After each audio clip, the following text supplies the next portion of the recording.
Every morning she entered the same building through the same glass doors. 7:45, like clockwork. The city was still waking up around her, traffic humming in the distance, the smell of fresh coffee from the cafe across the street. She pushed through the revolving doors, head down, coffee in hand, badge hanging from a blue lanyard around her neck. Just another face among hundreds of employees who passed through that lobby every single day. The marble floors echoed with footsteps. Security guards nodded without really seeing anyone. The morning news played on screens mounted to the walls. But she never looked up, never paid attention. She was already thinking about the day ahead, the emails waiting, the meetings she dreaded, the small cubicle where she spent 8 hours disappearing. And every morning, she saw him. He was always there before her, no matter how early she arrived, standing near the elevators, dark coat that looked expensive but worn, calm posture, shoulders relaxed, hands in his pockets, eyes that seemed to be looking at something far away, something no one else could see. She noticed him the first week, then the second. By the third week, she realized he was part of her routine, a constant, a presence she expected without knowing why. They never spoke at first, only small, quiet moments that people share in public spaces. A held door when her hands were full, a polite nod when their eyes accidentally met, a shared silence inside the elevator as it climbed toward different floors. She got off on 12. He always stayed on, going higher, always higher, until one morning, the elevator stopped between floors. It happened without warning. The smooth ascent suddenly jerked. The lights flickered once, twice, then steadied into a dim emergency glow. The digital display froze, stuck between 9 and 10. The air grew heavy, still, like the whole building was holding its breath. There were only 3 people inside. An older man in a suit who immediately pulled out his phone. Her and him. The older man cursed under his breath, tried calling someone, no signal. He tried the emergency button. A crackling voice responded, "We're aware of the issue. Please remain calm. We'll have you moving shortly." Shortly. That word that never means what it promises. The man sighed, leaned against the wall, and closed his eyes. Silence. Thick, uncomfortable silence. And then, "This happen often?" She turned. He was looking at her. The man she'd seen every morning for weeks.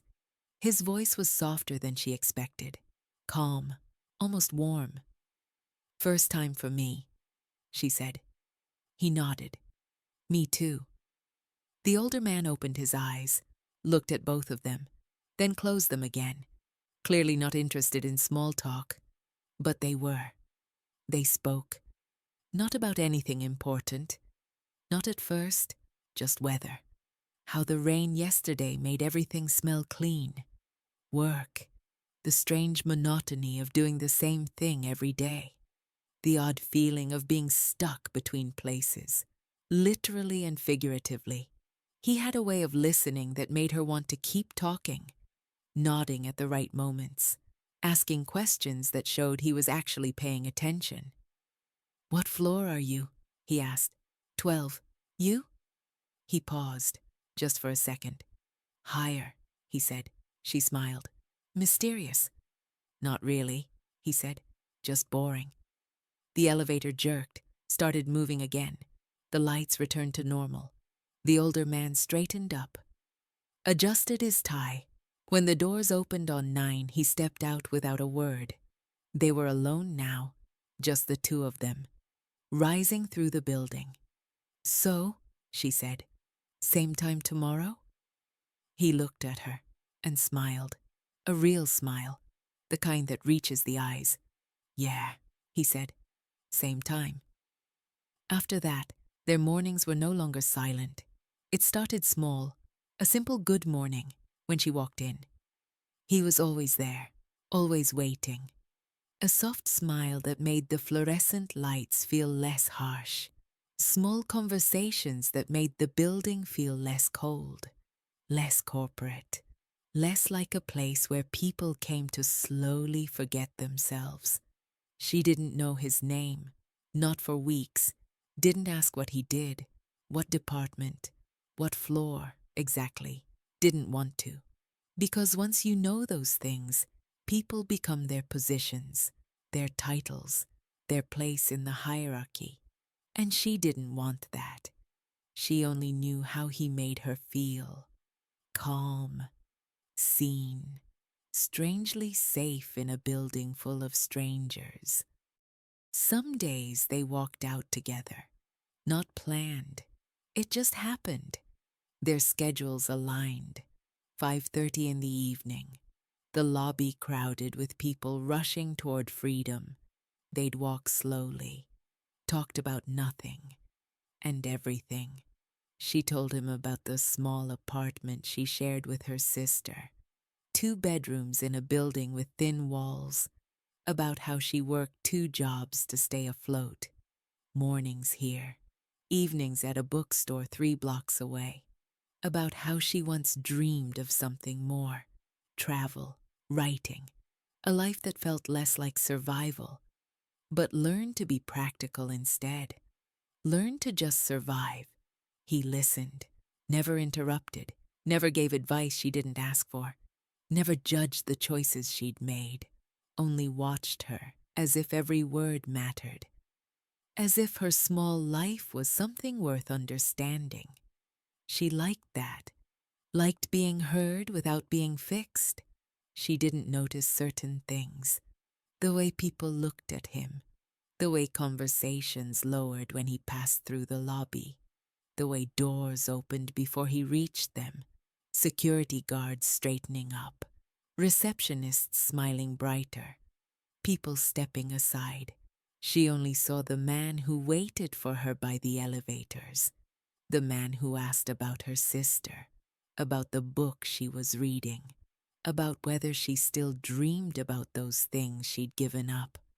Weeks passed, and without realizing when it happened, without a specific moment she could point to, she fell in love, not with a title, not with a position, not with money or power or anything she could see, but with the quiet way he paid attention, the gentleness in his voice, the sadness he carried but never explained, the way he made her feel like she mattered, in a building where no one mattered, where everyone was replaceable. He made her feel irreplaceable. Then one morning, everything broke. It was a Tuesday. She was running late, rushed through the lobby, hit the elevator button. The doors opened immediately. She stepped in, hit 12. But the elevator didn't stop at 12. It kept going. 14, 16, 18. She frowned, hit 12 again. Nothing. The elevator climbed, 20, 22. And then the doors opened to a floor she had never seen, a long glass hallway, polished floors that reflected the ceiling lights, art on the walls, real art, not prints. A massive conference room at the end, glass walls, a table that could seat 30 people, a wall of screens, and on every one of them, his face. Her breath left her body. "Welcome, everyone," someone said from inside the room. "Our CEO will be joining us shortly." CEO. The word echoed in her head. The man who waited for her every morning. The man she laughed with in the lobby. The man who asked about her bookstore job. The man she loved. Was the CEO of the entire company. She didn't move, couldn't. Her feet felt frozen to the floor. Didn't know whether to run or disappear, or pretend she never saw this. Then the room went quiet. Footsteps behind her, steady, familiar, and his voice. the same voice that once asked her how she took her coffee. Is everything all right? She turned, slowly. He was standing in front of her now, not in the lobby, not in the comfortable anonymity of the elevators, but in a room where everyone feared him, where people in $1,000 suits waited for his approval.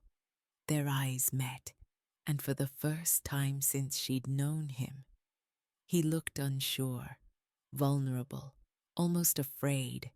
She whispered his name, his real name, the one she'd learned just now from the screens, and he understood that she knew that everything had changed, that the space between them had suddenly grown impossibly wide. She stepped back. I'm sorry, she murmured. I took the wrong elevator. Wait.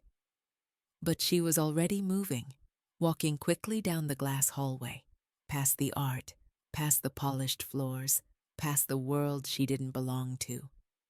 She found the stairs, took them down, 12 floors, her heart pounding the entire way. The next morning. He wasn't by the elevators.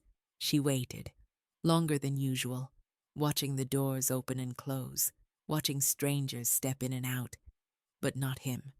The day after. Still not there. And the building felt empty again, cold, like it had before she knew him.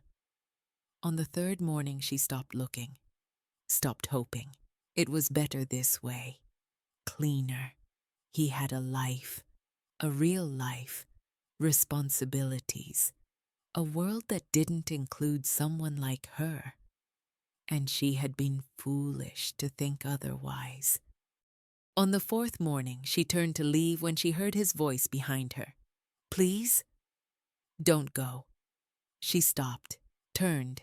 He was standing near the doors, no suit jacket, no entourage, no assistants or security, no distance, just him. In a simple shirt, looking tired, looking real. I never hid who I was, he said quietly. I didn't think it mattered. She looked at him, at the man she thought she knew, at the man she still didn't fully understand. It doesn't matter, she said, her voice shaking. That's not why I walked away. He stepped closer. Then why? Because I loved you, she said, past tense, the words hanging in the air between them. Not what you are, not your title, not any of this. She gestured at the building around them. I loved the person who waited by the elevators. He was quiet for a moment. Then he said, and that's why I fell for you. They stood there, in the same place it all began. The lobby, the elevators, the glass doors, not CEO and employee, not rich and struggling, not powerful and powerless, just two people who met every morning, before knowing who the other really was. I'm still that person, he said softly. Am I still her? She asked. He smiled, that same smile, the one that reached his eyes. You never stopped being. She looked at him, really looked at him, and realized something. The building hadn't changed. The elevators were the same. The lobby still echoed with footsteps. But they were different, both of them, because now they knew, and they had to decide. If knowing changed everything, or nothing at all. She took a breath. Same time tomorrow? She asked. He nodded. Same time. And as she walked toward the elevators, he followed, side by side, the way they always should have been. Because sometimes love begins in the space between floors, in stolen moments, in quiet conversations. And if we're lucky, it survives the truth.